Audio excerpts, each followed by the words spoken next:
Hi friends, എല്ലാവർക്കും നിഷ്ഠ PSCയിലേക്ക് സ്വാഗതം. ഇന്ന് നമ്മൾ നോക്കുന്നത് 9th സ്റ്റാൻഡേർഡ് ഹിസ്റ്ററിയിലെ 7th ചാപ്റ്റർ ആയിട്ടുള്ള ജനാധിപത്യത്തിൻ്റെ വ്യാപനം സ്ഥാപനങ്ങളിലൂടെ എന്ന് പറഞ്ഞിട്ടുള്ളതായിരുന്നു. കഴിഞ്ഞ ദിവസം നമ്മൾ ഓൾറെഡി ഒരു ചാപ്റ്റർ അപ്ലോഡ് ചെയ്തിട്ടുണ്ടായിരുന്നു. അതും കോൺസ്റ്റിറ്റ്യൂഷനുമായിട്ട് ബന്ധപ്പെട്ടിട്ടുള്ളത് തന്നെയാണ്. അതേപോലെ തന്നെ കോൺസ്റ്റിറ്റ്യൂഷനുമായിട്ട് ബന്ധപ്പെട്ടിട്ടുള്ള അടുത്തൊരു ചാപ്റ്ററാണിത്. സോ ആദ്യമായിട്ടാണ് നമ്മളൊരു ചാനൽ കാണുന്നതെങ്കിൽ ഒന്ന് സബ്സ്ക്രൈബ് ചെയ്യാൻ വേണ്ടി ശ്രമിക്കുക. ആൻഡ് ഫ്രണ്ട്സിലേക്ക് കൂടി ഒന്ന് ഷെയർ ചെയ്ത് കൊടുക്കുക. ഓക്കെ, അപ്പോൾ നമുക്ക് സ്റ്റാർട്ട് ചെയ്യാം. ഫസ്റ്റ് തന്നെ ഇവിടെ ഒരു പ്രിയാമ്പിളിൻ്റെ ഫോട്ടോയും കാര്യങ്ങളൊക്കെ കൊടുത്തിട്ടുണ്ട്. അപ്പോൾ we the people of India എന്ന് പറഞ്ഞിട്ടാണ് ഇത് സ്റ്റാർട്ട് ചെയ്യുന്നത് എന്ന് പറഞ്ഞിട്ടുണ്ട്. ആൻഡ് ഈ ഒരു ചാപ്റ്റർ ബേസിക്കലി പറയുന്നത് കുറേ കമ്മീഷൻ, ഓക്കെ, ഭരണഘടനാ സ്ഥാപനങ്ങളെ കുറിച്ചിട്ടും അതുപോലെ തന്നെ ഭരണഘടനാ ഇതര സ്ഥാപനങ്ങളെ കുറിച്ചിട്ടൊക്കെയാണ് മെയിനായിട്ടും ഈ ഒരു ചാപ്റ്ററിൽ ഡിസ്കസ് ചെയ്ത് പോകുന്നത്. അപ്പോൾ ഈ ന്യൂസ് പേപ്പർ കട്ടിങ്സ് ഒക്കെ അതുപോലെ തന്നെ ഓരോ കമ്മീഷനുകളെ കുറിച്ചിട്ടാണ്. ദേശീയ പിന്നാക്ക കമ്മീഷൻ, പട്ടികജാതി പട്ടികവർഗ കമ്മീഷൻ, മനുഷ്യാവകാശ കമ്മീഷൻ, വനിതാ കമ്മീഷൻ, ന്യൂനപക്ഷ കമ്മീഷൻ, തെരഞ്ഞെടുപ്പ് കമ്മീഷൻ, അങ്ങനെ ഓരോന്നുമായി ബന്ധപ്പെട്ടിട്ടുള്ള പേപ്പർ കട്ടിങ്സ് ആണ് ഇവിടെ കൊടുത്തിട്ടുള്ളത്. അപ്പോൾ പ്രസ്തുത സ്ഥാപനങ്ങളെ ഭരണഘടനാ സ്ഥാപനങ്ങളെന്നും ഭരണഘടനാ ഇതര സ്ഥാപനങ്ങൾ എന്നും രണ്ടായിട്ട് നമുക്ക് തിരിക്കാൻ വേണ്ടിയിട്ട് പറ്റും. ഓക്കെ, ഇപ്പോൾ മുകളിൽ നമ്മൾ കുറച്ച് സ്ഥാപനങ്ങളുടെ പേരൊക്കെ പറഞ്ഞല്ലോ, അതിനെ നമുക്ക് ഭരണഘടനാ സ്ഥാപനങ്ങളെന്നും ഭരണഘടനാ ഇതര സ്ഥാപനങ്ങൾ എന്ന് രണ്ടായിട്ട് തരംതിരിക്കാൻ വേണ്ടിയിട്ട് പറ്റും. അപ്പോൾ എന്താണ് ഭരണഘടനാ സ്ഥാപനങ്ങൾ എന്ന് പറഞ്ഞിട്ടുണ്ടെങ്കിൽ, ഭരണഘടന നിലവിൽ വന്നപ്പോൾ തന്നെ രൂപീകരിക്കപ്പെട്ട സ്വയംഭരണ സ്ഥാപനങ്ങളെയാണ് നമ്മൾ ഭരണഘടനാ സ്ഥാപനങ്ങൾ എന്ന് പറയുന്നത്. ഓക്കെ, എന്താണ് ഭരണഘടന നിലവിൽ വന്നപ്പോൾ തന്നെ രൂപീകരിക്കപ്പെട്ടിട്ടുള്ള സ്ഥാപനങ്ങൾ. ഭരണഘടനാ സ്ഥാപനങ്ങളുടെ അധികാരത്തിൻ്റെ ഉറവിടം എപ്പോഴും ഏതായിരിക്കും? അത് ഭരണഘടന തന്നെയായിരിക്കും. ഈ സ്ഥാപനത്തിൻ്റെ അധികാരം, ഘടന എന്നിവയിൽ മാറ്റം വരുത്തുന്നതിന് ഒരു ഭരണഘടനാ ഭേദഗതി ആവശ്യമായിട്ട് വരും. അപ്പോൾ എന്തൊക്കെയാണ് നമ്മൾ ഭരണഘടനാ സ്ഥാപനങ്ങളെക്കുറിച്ച് പറഞ്ഞത്? അത് ഭരണഘടന നിലവിൽ വന്ന സമയത്ത് തന്നെ സ്വയംഭരണ സ്ഥാപനങ്ങളൊക്കെ ആയിട്ട് ഉണ്ടായിരുന്ന ആ ഒരു സ്ഥാപനങ്ങളെയാണ് നമ്മൾ ഭരണഘടനാ സ്ഥാപനങ്ങൾ എന്ന് പറയുന്നത്. അല്ലെങ്കിൽ സിമ്പിളായിട്ട് നമുക്കൊരു കാര്യം കൂടി പറയാൻ വേണ്ടിയിട്ട് പറ്റും. ഭരണഘടനയിൽ പ്രത്യേകം ആർട്ടിക്കിളിൽ പറയുന്ന കമ്മീഷനുകൾ, ഓക്കെ, അങ്ങനെയുള്ള, അതായത് ഇപ്പോൾ നിങ്ങളിപ്പോൾ ഒരു മനുഷ്യാവകാശ കമ്മീഷൻ എടുത്തിട്ടുണ്ടെങ്കിൽ മനുഷ്യാവകാശ കമ്മീഷൻ എന്ന് പറഞ്ഞിട്ട് നമുക്ക് നമ്മളുടെ കോൺസ്റ്റിറ്റ്യൂഷൻ എടുത്ത് നോക്കിയിട്ടുണ്ടെങ്കിൽ അവിടെ ഒരു ആർട്ടിക്കിൾ കാണാൻ വേണ്ടിയിട്ട് പറ്റില്ല. പക്ഷേ തെരഞ്ഞെടുപ്പ് കമ്മീഷനാണെങ്കിൽ എന്താ, അതിന് പ്രത്യേകമായിട്ടുള്ള ഒരു ആർട്ടിക്കിളും കാര്യങ്ങളൊക്കെ ഉണ്ട്. നമ്മൾ പഠിച്ചിട്ടുള്ളതാണ്. തെരഞ്ഞെടുപ്പ് കമ്മീഷനൊക്കെ ആയിട്ട് ബന്ധപ്പെട്ടിട്ടുള്ള ആർട്ടിക്കിളൊക്കെ ഏതാണ്? 324 അല്ലേ? 324 തെരഞ്ഞെടുപ്പ് കമ്മീഷനെ കുറിച്ച് പറയുന്ന ആർട്ടിക്കിൾ. അതുകൊണ്ട് തന്നെ അത് എന്ത് കാറ്റഗറിയിൽ പെടുന്നതാണ്? ഭരണഘടനാ സ്ഥാപനങ്ങളിൽ പെടുന്നതാണ്. ഓക്കെ, അപ്പോൾ അത് ക്ലിയർ ആയെന്ന് വിചാരിക്കുന്നു. അപ്പം ആ ഒരു സ്ഥാപനങ്ങളുടെ അധികാരം, ഘടന എന്നതിനെ കുറിച്ചിട്ടൊക്കെ ഭരണഘടനയിൽ പറഞ്ഞിട്ടുണ്ടാവും. ആൻഡ് ഈ ഒരു കാര്യത്തിൽ എന്തെങ്കിലും മാറ്റങ്ങളൊക്കെ വരുത്തണം, ഈ സ്ഥാപനങ്ങളിൽ എന്തെങ്കിലും മാറ്റങ്ങൾ വരുത്തണമെങ്കിൽ അവിടെ ഒരു ഭരണഘടനാ ഭേദഗതി ആവശ്യമായിട്ട് വരും. ഭരണഘടന ഇതര സ്ഥാപനങ്ങൾ എന്ന് പറഞ്ഞിട്ടുണ്ടെങ്കിൽ എന്താണ്? പാർലമെന്റ് പാസ്സാക്കുന്ന നിയമങ്ങൾക്കനുസരിച്ച് രൂപം കൊള്ളുന്നത്. ഓക്കെ, പാർലമെന്റ് ഒരു നിയമം പാസ്സാക്കി രൂപം കൊള്ളുന്ന സ്ഥാപനങ്ങളെയാണ് നമ്മൾ ഭരണഘടന ഇതര സ്ഥാപനങ്ങൾ എന്ന് പറയുന്നത്. അതായത് മനുഷ്യാവകാശ നിയമം വന്നു, അപ്പോൾ മനുഷ്യാവകാശ കമ്മീഷൻ വന്നു. എന്താ പറയുക, വനിതാ കമ്മീഷൻ, വനിതകളുടെ സംരക്ഷണത്തിനുള്ള നിയമം വന്നു, അങ്ങനെ വനിതാ കമ്മീഷൻ വന്നു, അങ്ങനെ അതിനൊക്കെയാണ് നമ്മൾ ഭരണഘടന ഇതര സ്ഥാപനങ്ങൾ എന്ന് പറയുന്നത്. ഓക്കെ, അപ്പോൾ ഫസ്റ്റത്തെ സ്ഥാപനം നമുക്ക് നോക്കാം. ഫസ്റ്റാണ് തെരഞ്ഞെടുപ്പ് കമ്മീഷനെ കുറിച്ചിട്ട് പറഞ്ഞിട്ടുള്ളത്. അതിൻ്റെ ആർട്ടിക്കിൾ നമ്മൾ ഓൾറെഡി പറഞ്ഞു. ആർട്ടിക്കിൾ 324 ഈ ഒരു കാര്യത്തിനെ കുറിച്ചിട്ട് പറഞ്ഞിട്ടുള്ളത്. നീതിപൂർവ്വവും നിഷ്പക്ഷവുമായ തെരഞ്ഞെടുപ്പ് ഉറപ്പുവരുത്തുന്നതിനും സ്വതന്ത്രവും ആധികാരികവുമായിട്ടുള്ള ഒരു സ്ഥാപനമാണ് തെരഞ്ഞെടുപ്പ് കമ്മീഷൻ എന്ന് പറയുന്നത്. അപ്പം തെരഞ്ഞെടുപ്പ് കമ്മീഷൻ എന്തിനു വേണ്ടിയിട്ടുള്ളതാണ്? നീതിപൂർവ്വവും നിഷ്പക്ഷവുമായിട്ടുള്ള ഒരു തെരഞ്ഞെടുപ്പ് ഉറപ്പുവരുത്തുന്നതിന് വേണ്ടിയിട്ടുള്ളതാണ്. ഓക്കെ, അപ്പം ഭരണഘടനയുടെ ആർട്ടിക്കിൾ 324 പ്രകാരം 1950 ജാനുവരി 25 ഇന്ത്യൻ തെരഞ്ഞെടുപ്പ് കമ്മീഷൻ നിലവിൽ വരുന്നത്. അപ്പം ഡേറ്റും അതുപോലെ തന്നെ ആർട്ടിക്കിളും വളരെ ഇമ്പോർട്ടൻ്റ് ആയിട്ടുള്ളതാണ്, ചോദിക്കുന്നതാണ്. 1950 ജാനുവരി 25 എന്ത് വന്നു? ഇന്ത്യൻ തെരഞ്ഞെടുപ്പ് കമ്മീഷൻ വന്നു. ആൻഡ് ഇന്ത്യൻ തെരഞ്ഞെടുപ്പ് കമ്മീഷൻ ആസ്ഥാനം ചോദിച്ചിട്ടുണ്ടെങ്കിൽ നമുക്ക് ഏത് പറയാം? അത് ന്യൂഡൽഹിയാണ് എന്ന് പറയാം. ഓക്കെ, ഇനി ഘടനയിലോട്ട് വരികയാണെങ്കിൽ മുഖ്യ തെരഞ്ഞെടുപ്പ് കമ്മീഷണറും 2 കമ്മീഷണർമാരും ചേർന്നതാണ് നിലവിലെ തെരഞ്ഞെടുപ്പ് കമ്മീഷൻ എന്ന് പറയുന്നത്. അപ്പം എന്താണ്? ഒരു മുഖ്യ തെരഞ്ഞെടുപ്പ് കമ്മീഷണർ, 2 കമ്മീഷണർമാർ. ആൻഡ് ഇവരുടെ കാലാവധി എന്ന് പറയുന്നത് 6 വർഷം അല്ലെങ്കിൽ 65 വയസ്സ്, ഏതാണോ ആദ്യം അതിനനുസരിച്ചിട്ടാണ് ഇവരുടെ ഒരു ഔദ്യോഗിക കാലാവധി എന്ന് പറയുന്നത്. ഓക്കെ, ഇത് വളരെ ഇമ്പോർട്ടൻ്റ് ആണ്. കുറേ ചിലതിൽ അങ്ങോട്ടൊക്കെ മാറുന്നതുകൊണ്ട് തന്നെ ഓരോന്നിൻ്റെതും പർട്ടിക്കുലറായിട്ട് തന്നെ പഠിച്ചു വയ്ക്കാൻ വേണ്ടിയിട്ട് ശ്രമിക്കുക. ഇംപീച്ച്മെൻറ്റിലൂടെ മാത്രമേ മുഖ്യ തെരഞ്ഞെടുപ്പ് കമ്മീഷണറെ തൽസ്ഥാനത്ത് നിന്ന് നീക്കാൻ പറ്റുള്ളൂ. ഓക്കെ, അപ്പം ഇംപീച്ച്മെൻറ്റ് എന്തായാലും ആവശ്യമാണ്, അല്ലാതെ ചുമ്മാ എടുത്ത് കളയാൻ അവരെ പറ്റൂല. കേന്ദ്രഭരണ പ്രദേശങ്ങളിലും സംസ്ഥാനങ്ങളിലും തെരഞ്ഞെടുപ്പ് കമ്മീഷന്റെ പ്രവർത്തനങ്ങൾ ഏകോപിപ്പിക്കുന്നത് ആരാണ് എന്ന് ചോദിച്ചാൽ അത് ചീഫ് ഇലക്ട്രൽ ഓഫീസറാണ്. ഇമ്പോർട്ടൻ്റ് ആയിട്ടുള്ള ഒരു ടേമാണ്. എന്താണ്? കേന്ദ്രഭരണ പ്രദേശങ്ങളിലും സംസ്ഥാനങ്ങളിലും തെരഞ്ഞെടുപ്പ് കമ്മീഷന്റെ പ്രവർത്തനങ്ങളെ ഏകോപിപ്പിക്കുന്നത് അത് ചീഫ് ഇലക്ട്രൽ ഓഫീസറാണ്. ഓക്കെ, അപ്പം എന്ത് പഠിക്കുകയാണെങ്കിലും നമ്മൾ കറണ്ട് അഫയേഴ്സുമായിട്ടൊന്ന് റിലേറ്റ് ചെയ്ത് വേണമല്ലോ പഠിക്കാൻ. അപ്പം നിലവിലെ ചീഫ് ഇലക്ഷൻ കമ്മീഷണറായിട്ടുള്ളത് അത് ഗ്യാനേഷ് കുമാറാണ്. ഓക്കെ, ഗ്യാനേഷ് കുമാറാണ്. ആൻഡ് നിലവിൽ 2 മെമ്പേഴ്സാണ് ഇലക്ഷൻ കമ്മീഷണേഴ്സാണ് ഉള്ളത്. സുഖ്ബീർ സിംഗ് സന്ധു. ഓക്കെ, സുഖ്ബീർ സിംഗ് സന്ധുവും അതുപോലെ തന്നെ വിവേക് ജോഷിയും. ഓക്കെ, സുഖ്ബീർ സിംഗ് സന്ധു, വിവേക് ജോഷി ഇവരൊക്കെയാണ് കമ്മീഷണർമാരായിട്ടുള്ളത്. മുഖ്യമായിട്ടുള്ളത് ജ്ഞാനേഷ് കുമാറുമാണ്. ഇവിടെ ഇലക്ട്രോണിക് വോട്ടിംഗ് മെഷീൻ, അതായത് EVM കുറിച്ചിട്ടൊരു കാര്യം ഇവിടെ പറയുന്നുണ്ട്. ലോകത്തിലെ ഏറ്റവും വലിയ ജനാധിപത്യ പ്രക്രിയയാണ് ഇന്ത്യയിലെ തെരഞ്ഞെടുപ്പ്. തെരഞ്ഞെടുപ്പ് പ്രക്രിയ കൂടുതൽ സുതാര്യമാക്കുന്നതിനും തെരഞ്ഞെടുപ്പ് കുറ്റകൃത്യങ്ങൾ തടയുന്നതിനും തെരഞ്ഞെടുപ്പ് കമ്മീഷൻ നടപ്പിലാക്കിയ ഒരു സംവിധാനമാണ് ഇലക്ട്രോണിക് വോട്ടിംഗ് മെഷീൻ എന്ന് പറയുന്നത്. ആൻഡ് ആദ്യമായിട്ട് ഇത് അവതരിപ്പിക്കുന്നത് കേരളത്തിലാണ്. ഓർത്തിരിക്കുക കേട്ടോ, ആദ്യമായിട്ട് ഒരു നിയമസഭയിൽ ആണ് ആദ്യമായിട്ട് ഈ ഒരു ഇലക്ട്രോണിക് വോട്ടിംഗ് മെഷീൻ സ്റ്റാർട്ട് ചെയ്യുന്നത്, അതായത് ഉപയോഗിക്കുന്നത്. അത് 1982 കേരളത്തിലെ പറവൂർ നിയമസഭാ മണ്ഡലത്തിലെ ഉപതെരഞ്ഞെടുപ്പിലായിരുന്നു. ഓർത്തിരിക്കണം, കാരണം അത് 2 ടൈപ്പ് ക്വസ്റ്റൻ ആയിട്ട് ചോദിക്കാറുണ്ട്. ആദ്യമായിട്ട് ഒരു പാർലമെന്റ് ഇലക്ഷനിൽ എപ്പോഴാണ് EVM യൂസ് ചെയ്തത് എന്ന് ചോദിച്ചിട്ടുണ്ടെങ്കിൽ നമുക്ക് പറയണം 2004 പാർലമെന്റ് തെരഞ്ഞെടുപ്പിലാണ് ആദ്യമായിട്ട് EVM യൂസ് ചെയ്തിട്ടുണ്ടായിരുന്നത്. പക്ഷേ ടോട്ടലി ആദ്യമായിട്ട് എപ്പോഴാണ് യൂസ് ചെയ്തത് എന്ന് ചോദിച്ചിട്ടുണ്ടെങ്കിൽ അത് 1982 കേരളത്തിലെ പറവൂർ മണ്ഡലത്തിലെ ഉപതെരഞ്ഞെടുപ്പിലാണ് അത് ആദ്യമായിട്ട് അത് യൂസ് ചെയ്തിട്ടുണ്ടായിരുന്നത്. ആൻഡ് ഇലക്ട്രോണിക് വോട്ടിംഗ് മെഷീനിൽ 2 ടൈപ്പ് യൂണിറ്റ്സ് ആണ് നമുക്ക് കാണാൻ പറ്റുന്നത്. കൺട്രോൾ യൂണിറ്റുമുണ്ട്, അതുപോലെ തന്നെ ബാലറ്റ് യൂണിറ്റുമുണ്ട്. ആൻഡ് ഇതിൻ്റെ ഒരു കുറച്ചും കൂടിയും പ്രൊട്ടക്റ്റഡ് ആക്കാൻ വേണ്ടിയിട്ട്, സുതാര്യത ഉറപ്പുവരുത്തുന്നതിനായിട്ട് voter verified paper audit trail, അതിൻ്റെ ഫുൾ ഫോം പഠിച്ചു വയ്ക്കുക. VVPAT ഫുൾ ഫോം ചോദിച്ചിട്ടുള്ളതാണ്. Voter verified paper audit trail സംവിധാനം EVM തന്നെ കൊണ്ടുപോകുന്ന ഒരു കാര്യമാണ്. തെരഞ്ഞെടുപ്പ് പ്രക്രിയയുടെ വേഗത വർദ്ധിപ്പിക്കുന്നതിനും ഫലപ്രഖ്യാപനം വേഗത്തിലാക്കാനും തെരഞ്ഞെടുപ്പ് ചെലവുകൾ കുറയ്ക്കാനും ഈ ഒരു ഇലക്ട്രോണിക് വോട്ടിംഗ് മെഷീൻ വന്നതോടുകൂടിയിട്ട് വളരെ രീതിയിൽ ഒരു ഹെൽപ്പ് ആയിട്ടുണ്ട് എന്നുള്ള കാര്യവും അവിടെ പറയുന്നുണ്ട്.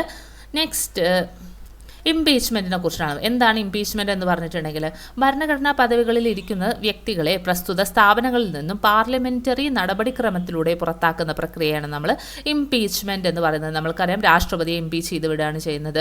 ഇപ്പം നമ്മൾ പറഞ്ഞു, മുഖ്യ തെരഞ്ഞെടുപ്പ് കമ്മീഷണർക്ക് ഇംപീച്ച്മെൻറ്റിന് വിധേയമാവുകയാണ് ചെയ്യുന്നത്, ഗവർണർ ഇംപീച്ച്മെൻറ്റിന് വിധേയമാവുകയാണ് ചെയ്യുന്നത്. അപ്പോൾ അതാണ് പറഞ്ഞത്, ഭരണഘടനാ പദവിയിലിരിക്കുന്ന വ്യക്തികളെ ആ സ്ഥാനത്ത് നിന്ന് മാറ്റാൻ വേണ്ടിയിട്ട് പാർലമെൻറ്റ് നടപടിക്രമത്തിലൂടെ അവരെ പുറത്താക്കുന്ന രീതിയെയാണ് നമ്മൾ ഇംപീച്ച്മെന്റ് എന്ന് പറയുന്നത്. ഇനി നോക്കുകയാണെങ്കിൽ തെരഞ്ഞെടുപ്പ് കമ്മീഷനെ കുറിച്ച് ചുമതലകൾ ഇവിടെ കൊടുത്തിട്ടുണ്ട്. വോട്ടർ പട്ടിക തയ്യാറാക്കൽ, തിരിച്ചറിയൽ കാർഡ് ലഭ്യമാക്കൽ, ഇതൊക്കെ തെരഞ്ഞെടുപ്പ് കമ്മീഷനാണ്. രാഷ്ട്രപതി, ഉപരാഷ്ട്രപതി, ലോക്സഭ, രാജ്യസഭ, സംസ്ഥാന നിയമസഭ എന്നിവയുടെ തെരഞ്ഞെടുപ്പിനുള്ള മേൽനോട്ടം, നടത്തിപ്പ്, നിയന്ത്രണം എല്ലാം തെരഞ്ഞെടുപ്പ് കമ്മീഷന്റെ കീഴിലാണ് വരുന്നത്. പെരുമാറ്റച്ചട്ടങ്ങളുടെ പ്രഖ്യാപനവും നടപ്പിലാക്കലും, അതായത് ഒരു ഇലക്ഷൻ വരുന്ന സമയത്ത് ഒരു പെരുമാറ്റച്ചട്ടവും ഇങ്ങനെ കാര്യങ്ങൾ ചെയ്യണം, ഇത് ചെയ്യാൻ പാടില്ല എന്ന രീതിയിലൊക്കെ കുറച്ച് ചട്ടങ്ങളും കാര്യങ്ങളൊക്കെ വരാറുണ്ട്. അപ്പം ഇതെല്ലാം കൊണ്ടുവരുന്നത് ആരാണ്? തെരഞ്ഞെടുപ്പ് കമ്മീഷനാണ്. അതുപോലെ രാഷ്ട്രീയ പാർട്ടികൾക്ക് അംഗീകാരം കൊടുക്കുന്നത് ചിഹ്നം അനുവദിച്ചു കൊടുക്കുന്നതും തെരഞ്ഞെടുപ്പ് കമ്മീഷനാണ്. തെരഞ്ഞെടുപ്പ് വിജ്ഞാപനം പുറപ്പെടുവിക്കുന്നത്, നാമനിർദ്ദേശ പത്രിക സ്വീകരിക്കുന്നത്, സൂക്ഷ്മ പരിശോധന നടത്തുന്നത്, അത് നാമനിർദ്ദേശ പത്രിക അംഗീകരിക്കുന്നത്, സ്ഥാനാർത്ഥി പട്ടിക പ്രസിദ്ധീകരിക്കുന്നത്, ഇതെല്ലാം തന്നെ തെരഞ്ഞെടുപ്പ് കമ്മീഷനാണ്. വോട്ടെടുപ്പ് തീയതികൾ നിശ്ചയിക്കുക, ഫലപ്രഖ്യാപനം, അതിനായിട്ട് ബന്ധപ്പെട്ടിട്ടുള്ള തർക്കപരിഹാരം, ഇതെല്ലാം ചെയ്യുന്നതും എവിടെ തന്നെയാണ്? തെരഞ്ഞെടുപ്പ് കമ്മീഷൻ തന്നെയാണ്. ഇനി തെരഞ്ഞെടുപ്പിന്റെ ചെലവ് പരിശോധിക്കലും തുടർ നടപടികൾ സ്വീകരിക്കുന്നതും തെരഞ്ഞെടുപ്പ് കമ്മീഷനാണ്. അപ്പോൾ തെരഞ്ഞെടുപ്പുമായിട്ട് ബന്ധപ്പെട്ട് നമുക്കറിയുന്ന ഒരുവിധം എല്ലാ കാര്യങ്ങളും ചെയ്യുന്നത് ആര് തന്നെയാണ്, അല്ലെങ്കിൽ എവിടെ തന്നെയാണ്? അത് തെരഞ്ഞെടുപ്പ് കമ്മീഷൻ തന്നെയാണ്. തെരഞ്ഞെടുപ്പ് കമ്മീഷന്റെ ചുമതലകൾ, ഉത്തരവാദിത്വങ്ങൾ തുടങ്ങിയവ നിർവചിക്കുന്നതിനും വിപുലവും സങ്കീർണവുമായ തെരഞ്ഞെടുപ്പ് സംവിധാനം കാര്യക്ഷമവും ബഹുജന പങ്കാളിത്തമുള്ളതുമാക്കി മാറ്റുന്നതിനും സുസംഘടിതമായിട്ടുള്ള നിയമങ്ങളാണ് നമ്മുടെ രാജ്യത്തുള്ളത്. ഓക്കെ, പല നിയമങ്ങളും തെരഞ്ഞെടുപ്പുമായിട്ട് ബന്ധപ്പെട്ട് നമുക്ക് ഉണ്ട്. 1950 1951 ജനപ്രാതിനിധ്യ നിയമങ്ങൾ ഈ ധർമ്മങ്ങളെയാണ് നിർവഹിക്കുന്നത്. ഇന്ത്യൻ ഭരണഘടനയിലെ 327 വകുപ്പ് അനുസരിച്ചാണ് ഈ നിയമങ്ങൾ പാർലമെന്റ് പാസ്സാക്കിയിട്ടുള്ളത്. അപ്പം 1950 1951 നിയമങ്ങൾ പാസ്സാക്കിയിട്ടുള്ളത് ഏത് വകുപ്പ് പ്രകാരമാണ്? 327 വകുപ്പ് പ്രകാരമാണ്. നെക്സ്റ്റ് നമ്മൾ ആ ഓരോ നിയമങ്ങൾ എന്തൊക്കെയാണ് എന്നുള്ള കാര്യമാണ് നോക്കുന്നത്. ഫസ്റ്റ് വണ്ണാണ് ജനപ്രാതിനിധ്യ നിയമം 1950, റെപ്രസെന്റേഷൻ ഓഫ് പീപ്പിൾസ് ആക്ട് 1950. അതിലെന്തൊക്കെയാണ് വരുന്നത്? പാർലമെന്റിലെയും സംസ്ഥാന നിയമസഭകളിലെയും തെരഞ്ഞെടുപ്പിലേക്കുള്ള നിയോജക മണ്ഡലങ്ങളെ നിശ്ചയിക്കുന്നതും അവയുടെ അതിർത്തി പുനർനിർണയിക്കുന്നതും വോട്ടർ പട്ടിക തയ്യാറാക്കുന്നതിനും വ്യവസ്ഥകൾ ക്രോഡീകരിക്കുന്ന നിയമം ആണ് ജനപ്രാതിനിധ്യ നിയമം 1950. അപ്പം മെയിനായിട്ടും ഏതൊക്കെയാണ്? നിയോജക മണ്ഡല നിശ്ചയം, അതിർത്തി പുനർനിർണയം, വോട്ടർ പട്ടിക തയ്യാറാക്കൽ. അത് 3 കാര്യങ്ങളാണ് മെയിനായിട്ടും ഈ ഒരു നിയമത്തിൽ വരുന്നത്. എല്ലാ പാർലമെന്റ് മണ്ഡലങ്ങളും ഏകാംഗ മണ്ഡലങ്ങളാണ് എന്ന് ഈ നിയമം അനുശാസിക്കുന്നു. ഓക്കെ, എങ്ങനെ ചോദിക്കാം, എല്ലാ പാർലമെന്റ് മണ്ഡലങ്ങളും ഏകാംഗ മണ്ഡലങ്ങളാണ് എന്ന് പറയുന്ന ഏത് നിയമമാണ് എന്ന് ചോദിച്ചിട്ടുണ്ടെങ്കിലും അത് ഏത് തന്നെയാണ്? ജനപ്രാതിനിധ്യ നിയമം 1950 ആണ്. നിയോജക മണ്ഡലങ്ങളുടെ വിഭജനം, പുനർനിർണയം, മുഖ്യ തെരഞ്ഞെടുപ്പ് കമ്മീഷണർ, ജില്ലാ തെരഞ്ഞെടുപ്പ് ഓഫീസർമാർ, വോട്ടർ പട്ടിക തയ്യാറാക്കുന്നതിനുള്ള ഇലക്ട്രൽ രജിസ്ട്രേഷൻ ഓഫീസർമാർ എന്നിവരുടെ നിയമനം, വോട്ടർ പട്ടിക തയ്യാറാക്കൽ തുടങ്ങിയ കാര്യങ്ങൾ ഈ നിയമം വ്യവസ്ഥ ചെയ്യുന്നുണ്ട്. ഓക്കെ, ഇത്രയും കാര്യങ്ങളും ഈ നിയമത്തിൽ വരുന്നതാണ്. അടുത്തതാണ് ജനപ്രാതിനിധ്യ നിയമം 1951, representation of peoples act. Indian പാർലമെന്റിനെയും സംസ്ഥാന നിയമസഭകളിലെയും തെരഞ്ഞെടുപ്പ് നടത്തുന്നതിനും തെരഞ്ഞെടുക്കപ്പെട്ടവരുടെ യോഗ്യത അയോഗ്യത നിർണ്ണയിക്കുന്നതിനും തെരഞ്ഞെടുപ്പുമായി ബന്ധപ്പെട്ടിട്ടുള്ള തർക്കങ്ങൾക്കുള്ള പരിഹാരങ്ങൾ വ്യവസ്ഥ ചെയ്യുന്നതിനുമുള്ള നിയമമാണ്. അപ്പോൾ നേരത്തെ നമ്മൾ ഇതിൽ എന്തൊക്കെയാണ് പറഞ്ഞിട്ടുണ്ടായിരുന്നത്? നിയോജക മണ്ഡലം, അതിർത്തി പുനർനിർണ്ണയം, വോട്ടർ പട്ടിക തയ്യാറാക്കൽ, ഇതൊക്കെയായിരുന്നു 50 വന്നിട്ടുള്ള നിയമത്തിനെങ്കിൽ 51 വരുമ്പം തെരഞ്ഞെടുപ്പുമായിട്ട് ബന്ധപ്പെട്ട് തൊട്ടടുത്തുള്ള കാര്യങ്ങളാണ്. അതായത് തെരഞ്ഞെടുപ്പ് നടത്തുക, അതിലേക്ക് തെരഞ്ഞെടുക്കപ്പെട്ടവരുടെ യോഗ്യതയും അയോഗ്യതയും നിർണ്ണയിക്കുക, തർക്കപരിഹാരം നടത്തുക, ഇതൊക്കെയാണ് ഈ ഒരു നിയമത്തിൽ പറയുന്നത്. ഈ നിയമത്തിന്റെ തെരഞ്ഞെടുപ്പുകളുമായി ബന്ധപ്പെട്ട് കുറ്റകൃത്യങ്ങൾ, പാർലമെന്റ് അംഗങ്ങളുടെ യോഗ്യതകൾ അയോഗ്യതകൾ എന്നിവയെക്കുറിച്ച് പ്രതിപാദിക്കുന്നു. പാർലമെന്റിലെയും സംസ്ഥാന നിയമസഭയിലെയും അംഗങ്ങളെ അയോഗ്യരാക്കുന്നതിനെക്കുറിച്ചും തെരഞ്ഞെടുപ്പ് സംവിധാനത്തെക്കുറിച്ചും മുഖ്യ തെരഞ്ഞെടുപ്പ് കമ്മീഷണർ, ജില്ലാ തെരഞ്ഞെടുപ്പ് കമ്മീഷണർ, തെരഞ്ഞെടുപ്പ് നിരീക്ഷകർ, റിട്ടേണിംഗ് ഓഫീസർമാർ എന്നിവരുടെ ചുമതലകളും യോഗ്യതകളും ഈ ഒരു നിയമത്തിൽ നിർവചിക്കുന്നുണ്ട്.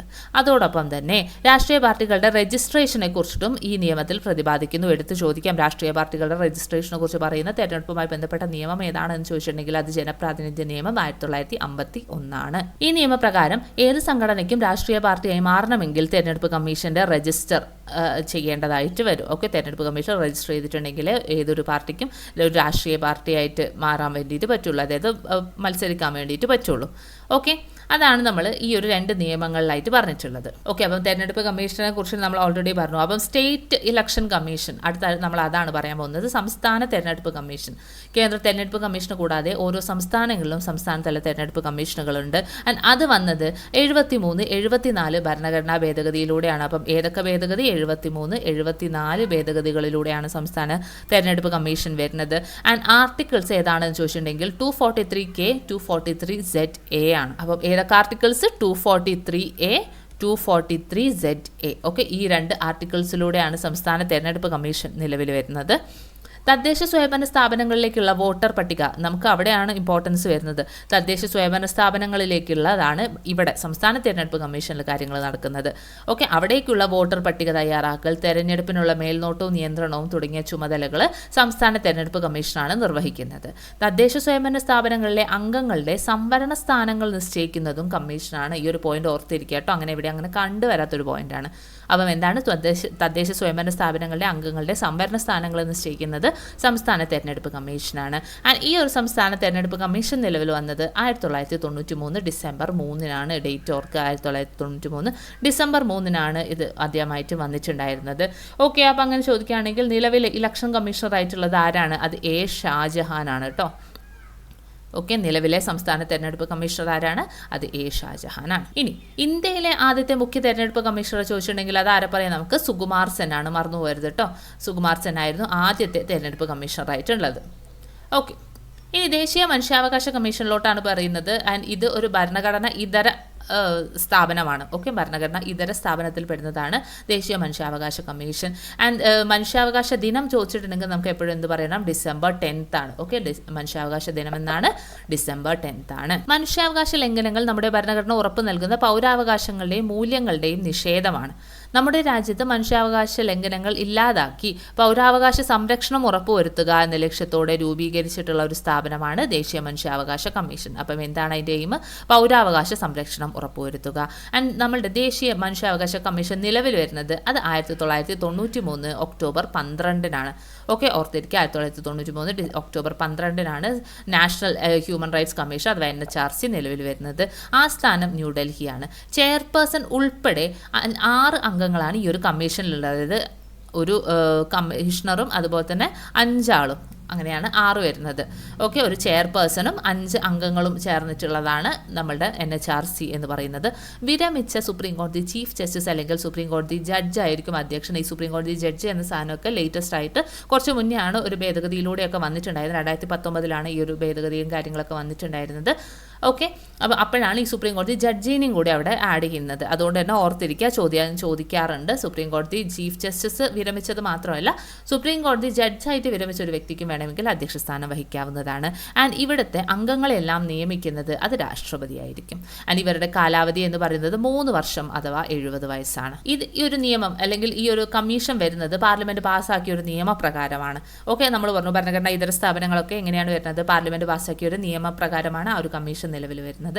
അപ്പം ഈ ഒരു മനുഷ്യാവകാശ കമ്മീഷൻ നിലവിൽ വരാൻ കാരണമായിട്ടുള്ള നിയമം ഏതാണ്? അത് മനുഷ്യാവകാശ സംരക്ഷണ നിയമം 1993 മനുഷ്യാവകാശ സംരക്ഷണത്തിനും അനുബന്ധ കാര്യങ്ങൾക്കുമായിട്ട് ദേശീയ സംസ്ഥാന തലങ്ങളിൽ മനുഷ്യാവകാശ കമ്മീഷനുകളും കോടതികളും സ്ഥാപിക്കാൻ നിർദ്ദേശിച്ചുകൊണ്ട് ഒരു നിയമം വരികയാണ്. ആൻഡ് ആ നിയമമാണ് മനുഷ്യാവകാശ സംരക്ഷണ നിയമം 1993. ആൻഡ് ഈ ഒരു നിയമം പ്രാബല്യത്തിൽ വന്ന ഡേറ്റ് ഓർത്തിരിക്കുക, 1993 സെപ്റ്റംബർ 28-നാണ്. ദേശീയ മനുഷ്യാവകാശ കമ്മീഷൻ നിലവിൽ വന്നത് എപ്പോഴായിരുന്നു? 1993 ഒക്ടോബർ 12-നായിരുന്നു. പക്ഷേ ഇത് വരുന്നത്, ഈ ഒരു നിയമം വരുന്നത് അതിന് മുന്നെയാണ്. ഈ ഒരു നിയമം വരുന്നത് എപ്പോഴാണ്? അത് സെപ്റ്റംബർ 28-നാണ്. ഓക്കെ, ഇത് പ്രകാരം ദേശീയ സംസ്ഥാന തലങ്ങളിൽ മനുഷ്യാവകാശ കമ്മീഷനുകൾ പ്രവർത്തിക്കുന്നത്. ഓക്കെ, എന്താണ് ദേശീയ സംസ്ഥാന തലത്തിൽ മനുഷ്യാവകാശ കമ്മീഷനുകൾ പ്രവർത്തിക്കുന്നത്? ഈ ഒരു മനുഷ്യാവകാശ സംരക്ഷണ നിയമം 1993 പ്രകാരമാണ്. ആൻഡ് ഈ ഒരു നിയമത്തിൽ മനുഷ്യാവകാശ കോടതി, ദേശീയ ന്യൂനപക്ഷ കമ്മീഷൻ, ദേശീയ പട്ടികജാതി കമ്മീഷൻ, ദേശീയ വനിതാ കമ്മീഷൻ, സംസ്ഥാന മനുഷ്യാവകാശ കമ്മീഷൻ എന്നിവ നിർവചിച്ചിരിക്കുന്നു. അപ്പം എന്തിൻ്റെയൊക്കെ നിർവചനം ഇതിൽ കാണാൻ വേണ്ടി പറ്റുന്നുണ്ട് എന്നാണ് ഇവിടെ പറഞ്ഞിട്ടുള്ളത്.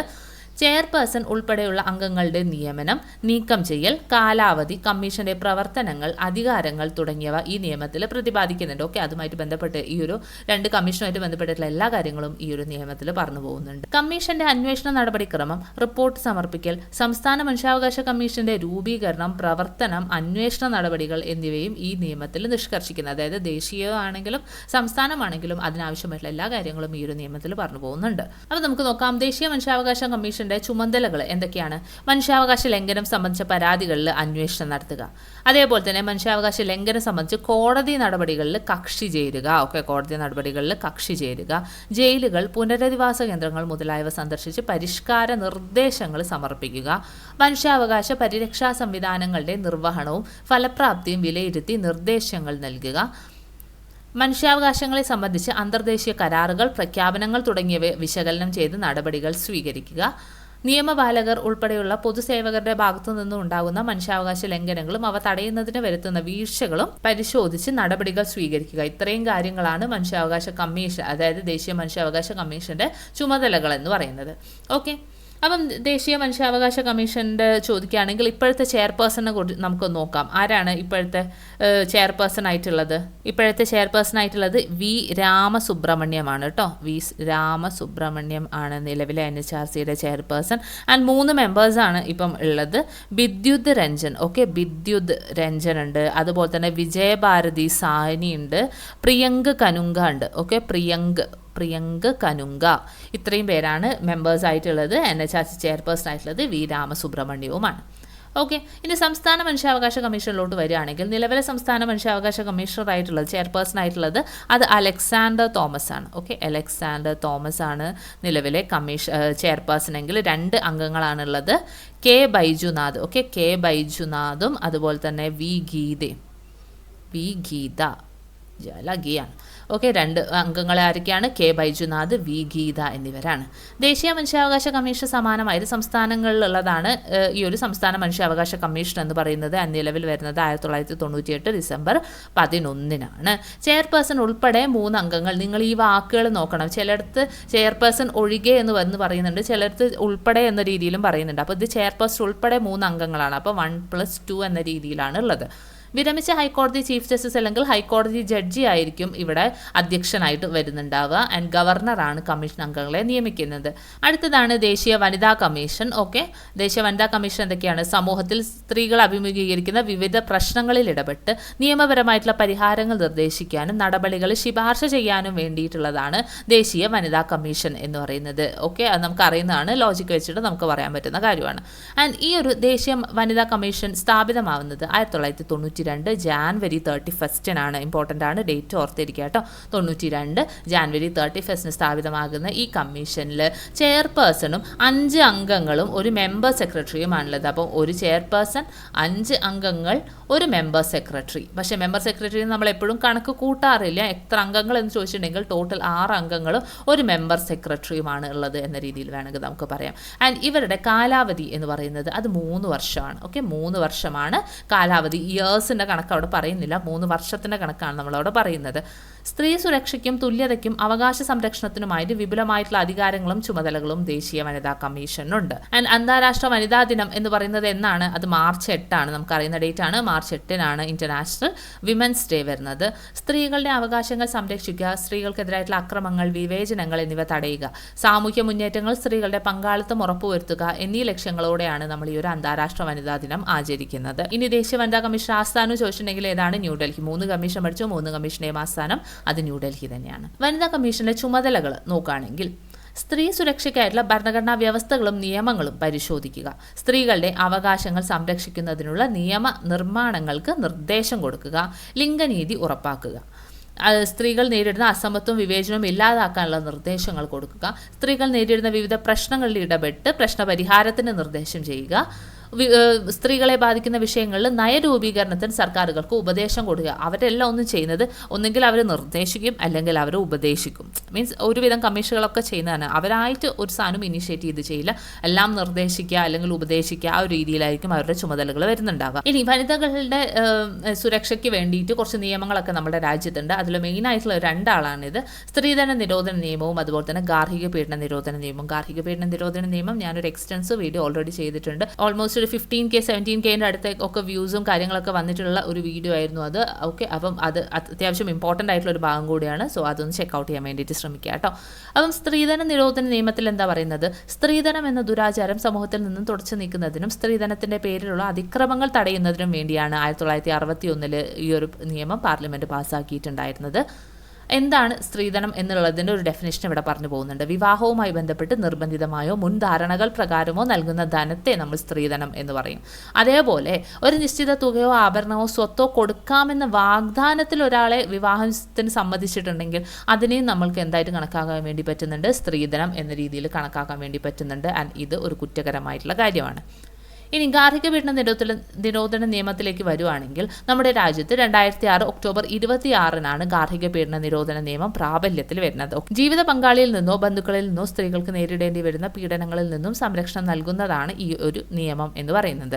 ഓക്കെ, സ്ത്രീത്വത്തെ അപമാനിക്കുന്നതും അപകടപ്പെടുത്തുന്നതുമായിട്ടുള്ള എല്ലാ അതിക്രമങ്ങളും ഗാർഹിക പീഡനത്തിന്റെ വിശാലമായിട്ടുള്ള നിർവചനത്തിൽ ഉൾപ്പെട്ടിട്ടുണ്ട്. സംസ്ഥാന വനിതാ കമ്മീഷനിലേക്ക് വരികയാണെങ്കിൽ 1996 മാർച്ച് 14 കേരള സംസ്ഥാന വനിതാ കമ്മീഷൻ നിലവിൽ വന്നിട്ടുണ്ടായിരുന്നത്. ആസ്ഥാനം തിരുവനന്തപുരമാണ്. ആദ്യത്തെ ചെയർപേഴ്സൺ ആയത് കവയത്രിയായിട്ടുള്ള സുഗതകുമാരിയായിരുന്നു. ആൻഡ് ചെയർപേഴ്സൺ കൂടാതെ 4 അംഗങ്ങൾ ചേർന്നതാണ് സംസ്ഥാന വനിതാ കമ്മീഷൻ എന്ന് പറയുന്നത്. അപ്പോൾ ചെയർപേഴ്സൺ കൂടാതെ എന്നാ പറഞ്ഞിട്ടില്ല. അപ്പോൾ 1+4 ചെയർപേഴ്സൺ കൂടാതെ 4 അംഗങ്ങൾ ചേർന്നിട്ടുള്ളതാണ് സംസ്ഥാന വനിതാ കമ്മീഷൻ. 5 വർഷമാണ് അംഗങ്ങളുടെ ഔദ്യോഗിക കാലാവധി. അപ്പം ദേശീയത്തിലേക്ക് വരുമ്പോൾ എന്തായിരുന്നു? 3 വർഷമാണ് കാലാവധിയെങ്കിൽ ഇവിടെ സംസ്ഥാന വനിതാ കമ്മീഷന്റെ കാലാവധി എന്ന് പറഞ്ഞത് അത് 5 വർഷമാണ്. സ്ത്രീകൾ അഭിമുഖീകരിക്കുന്ന നീതി നിഷേധങ്ങൾ ഉൾപ്പെടെയുള്ള വിവിധങ്ങളായിട്ടുള്ള പ്രശ്നങ്ങളിൽ ഇടപെടുകയും ഉചിതമായിട്ടുള്ള തീരുമാനങ്ങൾ നിർദ്ദേശിക്കുകയും ചെയ്യുക, അതുമായിട്ട് ബന്ധപ്പെട്ടിട്ടുള്ള നടപടിക്രമങ്ങളിൽ സർക്കാരിന് റിപ്പോർട്ട് നൽകുക, ഇതൊക്കെയാണ് ഈ ഒരു കമ്മീഷന്റെ ചുമതലകൾ എന്ന് പറയുന്നത്.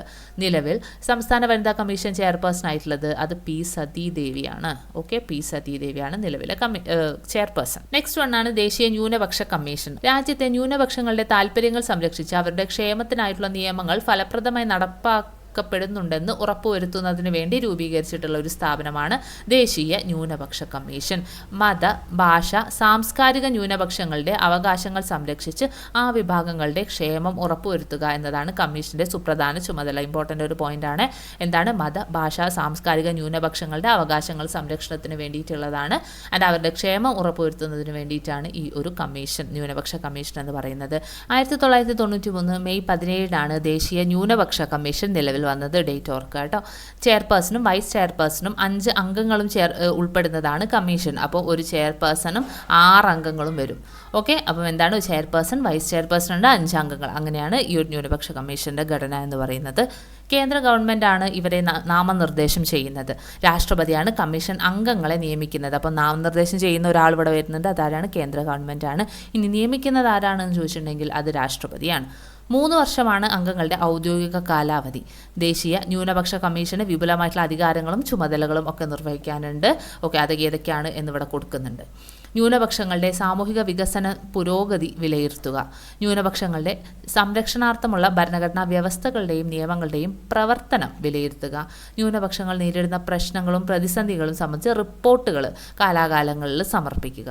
ന്യൂനപക്ഷങ്ങളുടെ അവകാശ ലംഘനവുമായിട്ട് ബന്ധപ്പെട്ടുള്ള പരാതി പരിശോധിച്ച് തുടർ നടപടിക്കുള്ള ശുപാർശകൾ നടത്തുക. ന്യൂനപക്ഷങ്ങൾക്കായിട്ടുള്ള പരിരക്ഷയ്ക്ക് കൃത്യമായിട്ടുള്ള പരിപാലനത്തിനും വേണ്ട നിർദ്ദേശങ്ങൾ സമർപ്പിക്കുക. ഇത്രയും കാര്യങ്ങളാണ് ന്യൂനപക്ഷ കമ്മീഷന്റെ ചുമതലകൾ എന്ന് പറയുന്നത്. 2013 സംസ്ഥാന ന്യൂനപക്ഷ കമ്മീഷൻ നിലവിൽ വരുന്നത്. ചെയർപേഴ്സണും വൈസ് ചെയർപേഴ്സണും ഉൾപ്പെടെ 4 അംഗങ്ങളാണ് ഉള്ളത്. അപ്പം ഒരു ചെയർപേഴ്സൺ 3 അംഗങ്ങൾ ആ ഒരു രീതിയിലാണ് ഉള്ളത്. ഓക്കെ. ആൻഡ് അവരെ നാമനിർദ്ദേശം ചെയ്യുന്നത് സംസ്ഥാന ഗവൺമെൻറ് ആണ്. നമ്മൾ കേന്ദ്രത്തിൽ എന്ത് പറഞ്ഞു, കേന്ദ്ര ഗവൺമെൻറ് ആണ് നാമനിർദ്ദേശം ചെയ്യുന്നത് എന്ന് പറഞ്ഞു. ആൻഡ് കാലാവധി രണ്ടിലും സെയിം ആണ്, 3 വർഷമാണ് കാലാവധി വരുന്നത്. ഭരണഘടന അനുസൃതമായിട്ട് മതഭാഷാ ന്യൂനപക്ഷങ്ങൾക്ക് അനുവദിക്കപ്പെട്ട അവകാശങ്ങൾ ലഭിക്കുന്നുണ്ടെന്ന് ഉറപ്പുവരുത്തുക. അതാണ് ഇവരുടെ മെയിൻ ആയിട്ടുള്ളൊരു ചുമതല എന്ന് പറയുന്നത്.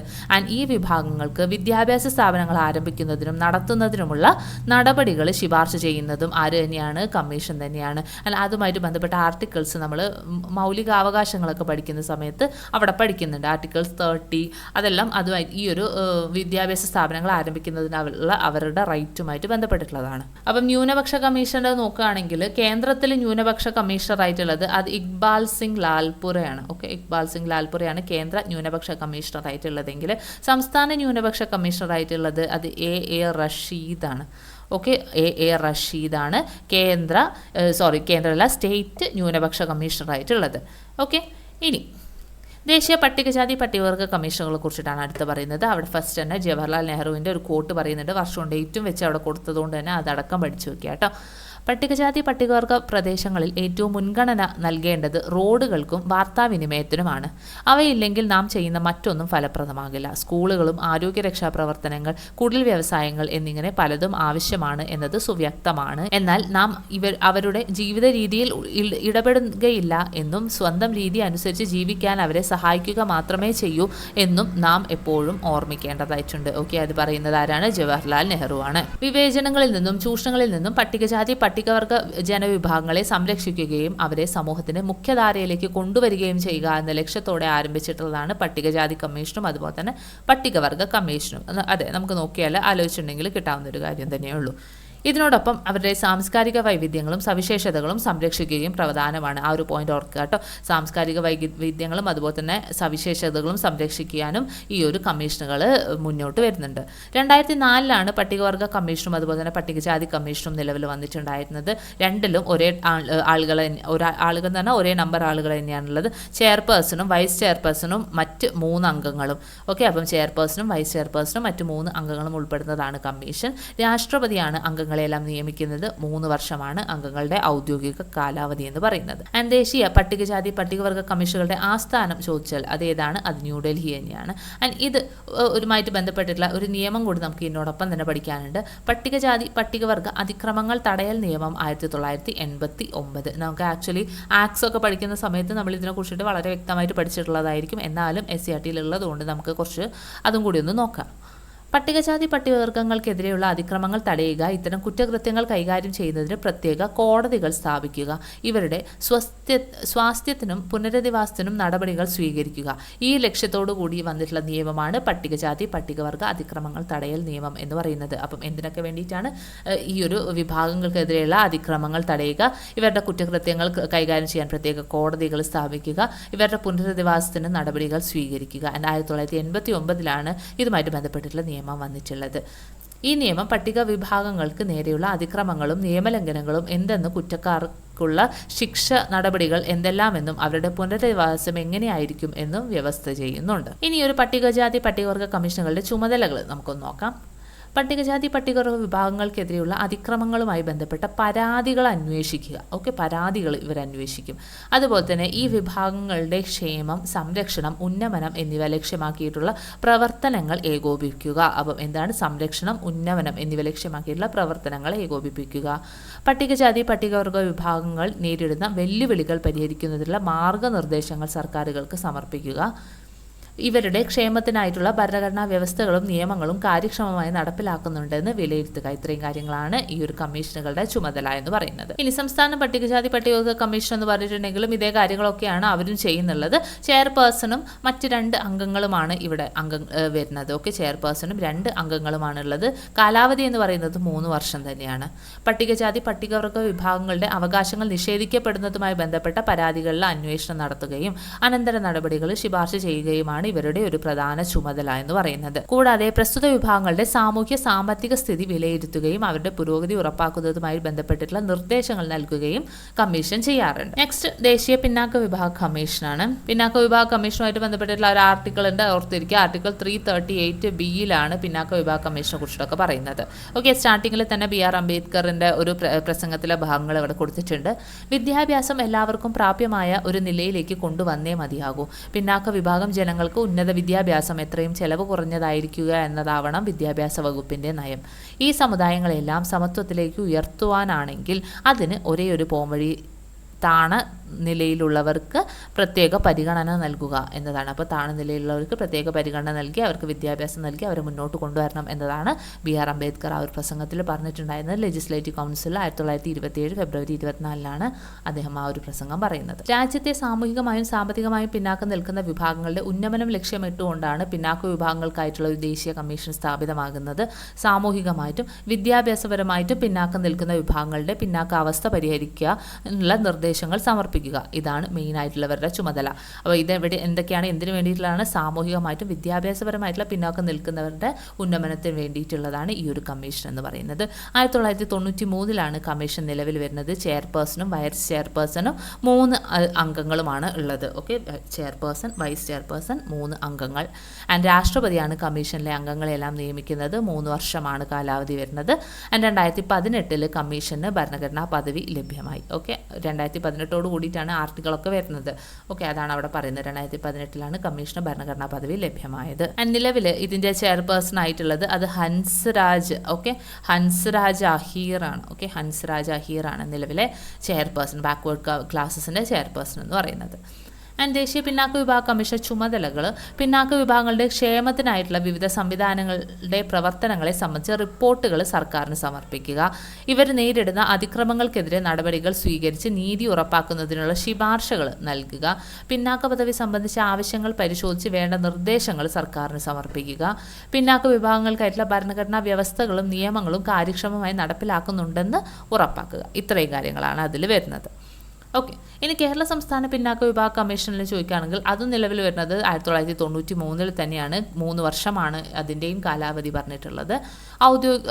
പിന്നോക്ക വിഭാഗങ്ങളുടെ സാമൂഹിക സാമ്പത്തിക അവസ്ഥ പരിഗണിച്ച് പ്രസ്തുത ജനവിഭാഗങ്ങളെ സംവരണ ലിസ്റ്റിൽ ഉൾപ്പെടുത്തി ആനുകൂല്യങ്ങൾ നൽകുന്നതിന് വേണ്ടുന്ന നിർദ്ദേശങ്ങൾ സമർപ്പിക്കുക എന്നതാണ് കമ്മീഷന്റെ ചുമതല. നെക്സ്റ്റ് നമ്മൾ നോക്കുന്നത് UPSC ആണ്, യൂണിയൻ പബ്ലിക് സർവീസ് കമ്മീഷൻ. ഭാരത സർക്കാർ നിയമനങ്ങൾക്കായിട്ട് സ്ഥാപിതമായിട്ടുള്ള ഭരണഘടനാ സ്ഥാപനത്തിനെയാണ് നമ്മൾ UPSC എന്ന് പറയുന്നത്. അതുമായിട്ട് ബന്ധപ്പെട്ടുള്ള ആർട്ടിക്കിളും പഠിച്ചിരിക്കുക. 320 ചെയർപേഴ്സണും 10 അംഗങ്ങളുമാണ് ഈ ഒരു കമ്മീഷനിലുള്ളത്. അപ്പോൾ എങ്ങനെയാണ് 1+10 എന്ന രീതിയിലാണ് ഈ ഒരു കമ്മീഷനുള്ളത്. രാഷ്ട്രപതിയാണ് ഇവരെല്ലാം തന്നെ നിയമിക്കുന്നത്. ആൻഡ് UPSCയുടെ കാലാവധി, അംഗങ്ങളുടെ കാലാവധി എന്ന് പറയുന്നത് 6 വർഷം അഥവാ 65 വയസ്സാണ്. ഓക്കെ, 6 വർഷം 65 വയസ്സാണ്. അഖിലേന്ത്യാ സർവീസിലേക്കും കേന്ദ്ര സർവീസിലേക്കുമുള്ള നിയമനങ്ങളാണ് UPSC വഴി നടക്കുന്നത്. ഓർത്തിരിക്കുക, ഓൾ ഇന്ത്യ സർവീസും സെൻട്രൽ സിവിൽ സർവീസിലേക്കുള്ളതാണ് UPSC വഴി നടക്കുന്നത്. കേന്ദ്ര സർക്കാരിൻ്റെ സേവനങ്ങളിലേക്ക് നിയമനത്തിനുള്ള പരീക്ഷകളുടെയും അഭിമുഖങ്ങളുടെയും തിരഞ്ഞെടുപ്പ് നടത്തുക എന്നതാണ് കമ്മീഷൻ്റെ മുഖ്യ ചുമതല എന്ന് പറയുന്നത്. ഇനി സംസ്ഥാനങ്ങളിൽ സർക്കാർ സേവനങ്ങൾക്കായിട്ട് നിയമനങ്ങൾ നടത്തുന്നത് ഇത് നമുക്ക് ആരും പഠിപ്പിച്ചു തരേണ്ട ആവശ്യമില്ല അല്ലേ. അത് PSC ആണ് അല്ലേ, പബ്ലിക് സർവീസ് കമ്മീഷനാണ്. കേരളത്തിലെ പബ്ലിക് സർവീസ് കമ്മീഷൻ ആണ് സംസ്ഥാന സർക്കാർ നിയമനങ്ങൾ എല്ലാം തന്നെ നടത്തുന്നത്. അടുത്തതാണ് ദേശീയ ബാലാവകാശ സംരക്ഷണ കമ്മീഷൻ. കുട്ടികളുടെ അവകാശങ്ങൾ സംരക്ഷിക്കുക എന്ന ലക്ഷ്യത്തോടെ സ്ഥാപിതമായിട്ടുള്ള ഒരു കമ്മീഷനാണിത്. വനിതാ ശിശു വികസന മന്ത്രാലയത്തിൻ്റെ കീഴിലാണ് കമ്മീഷൻ പ്രവർത്തിക്കുന്നത്. ആ ഒരു കാര്യം ഓർത്തിരിക്കുക. ഏത് വകുപ്പിന് കീഴിലാണ്? വനിതാ ശിശു വികസന മന്ത്രാലയത്തിന് കീഴിലാണ്. 2007 മാർച്ച് 5 കമ്മീഷൻ നിലവിൽ വന്നത്. ഒരു ചെയർപേഴ്സണും 6 അംഗങ്ങളുമാണ് ഈ ഒരു കമ്മീഷനിലുള്ളത്. കുട്ടികളുടെ വിദ്യാഭ്യാസം, ആരോഗ്യം, പരിചരണം, ക്ഷേമം, നീതി എന്നിവ ലക്ഷ്യമിട്ടുകൊണ്ടുള്ള ഒരു കമ്മീഷനാണ് ദേശീയ ബാലാവകാശ കമ്മീഷൻ. കേരളത്തിൽ കുട്ടികളുടെ അവകാശ സംരക്ഷണത്തിനായിട്ട് കേരള സംസ്ഥാന ബാലാവകാശ കമ്മീഷനും പ്രവർത്തിച്ചു വരുന്നുണ്ട്. ഓക്കെ, അപ്പോൾ ഇത്ര കാര്യങ്ങളാണ് ഈ ഒരു ചാപ്റ്ററിൽ പറഞ്ഞിരിക്കുന്നത്. വളരെ ഇമ്പോർട്ടൻ്റ് ആയിട്ടുള്ള ഒരു ചാപ്റ്ററാണ്. സോ ഇത്രയും നേരം ക്ലാസ് കേട്ടതിന് thank you so much for listening and happy learning.